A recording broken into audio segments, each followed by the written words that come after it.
Dying Light has had a curious journey. Its initial launch in 2015 was a bumpy one, and like so many games this generation, the game suffered from a multitude of issues right out the gate. But Techland stuck with their first-person zombie adventure, doggedly improving the game bit by bit with admirable determination.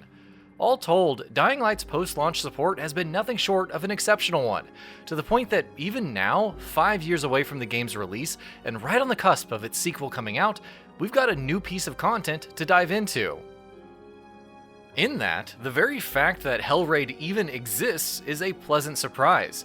You don't often see developers adding new content to a game that came out a half-decade ago, especially when they're working on a sequel for it. Meanwhile, the fact that Hellraid also gives us a brief look at Techland's long-in-development fantasy looter-slasher with the same name is also a treat for those who have been looking forward to that game, and sadly, probably will have to keep waiting for a good while. But beyond these conceptual reasons, when you actually get down to playing Hellraid, there's a lot that gets in the way of enjoyment. Unlike other ordinary expansions, Hellraid doesn't have much, if anything, to do with Dying Light.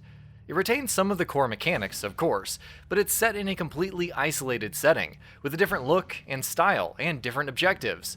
You enter the world of Hellraid, a medieval grim castle full of dark fantasy enemies and objects, through the arcade machine in the tower, and once you do that, you're in a completely different world.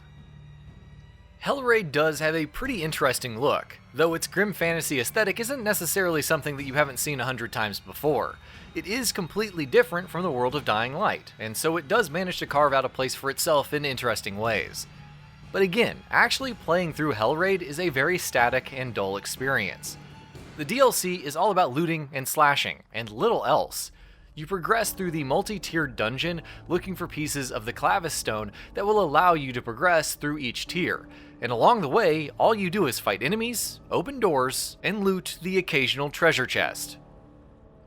The enemies are, sadly enough, mostly just reskins of the zombies you fight in the base game, with very minor aesthetic changes to make them more aligned with Hellraid's fantasy setting. Combat can be fun, for sure, especially when you slice an enemy's head clean off its shoulders with a slim blade, or crush a brute's ribcage with a sturdy mace. But given how repetitive the DLC tends to become in its short duration with the enemies it throws at you, and how many of them it throws at you, combat soon becomes a tiring, mindless affair. It doesn't help that, as I mentioned earlier, combat makes up the bulk of this DLC. Outside of that, there isn't much else going on.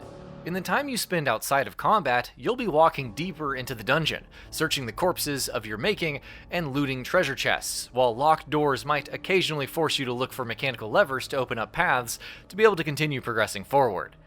None of it is particularly engaging, as you can probably imagine, and only adds to the DLC's monotonous nature. Hellraid does, on paper, have some interesting advantages, such as allowing you to unlock or buy strong weapons that you can use in the base game, but those benefits aren't nearly enough to lend any mechanical depth to the experience. The weapons themselves don't feel particularly strong, so you don't ever feel like you have to get your hands on them or else you'd be missing out on something exceptional, while they also break really quickly, which means they don't stick around for long either. I know, of course, that all weapons in Dying Light do have to abide by the durability mechanic, but perhaps rewarding the DLC's players with a weapon that takes much longer to break would have made more sense, and actually incentivized players to give it a try. At its current price of $10, I also find it very hard to recommend Hellraid. It's a fine, unremarkable piece of content that only lasts less than an hour per each run through the dungeon, and the runs themselves aren't exceptionally fun, which means you might not want to tackle them too many times, especially since there's zero narrative here to make you want to invest any time in the experience. A DLC such as this should have ideally been free content, but even if the publisher did want to sell it for a price, $10 seems a bit steep. If you're absolutely intent on getting Hellraid, I'd recommend waiting for a price drop. I was curious to get my hands on the Hellraid DLC because clearly the actual Hellraid project is something that Techland have been thinking about for a long time. There's no telling when we'll get to see them work on that full game, or if they will ever get to it. But one thing's for sure, this DLC doesn't seem like a very good way to introduce players to its world. Nor is it a good way to follow up on Dying Light's otherwise excellent post-launch support. If Techland do ever get around to making Hellraid, I sincerely hope they do a significantly better job than they did with this DLC. And that about does it for this video. If you enjoyed what you watched and want to see more from GamingBolt, you can always hit that subscribe button and turn on the bell icon next to it. That way you will never miss any of our videos.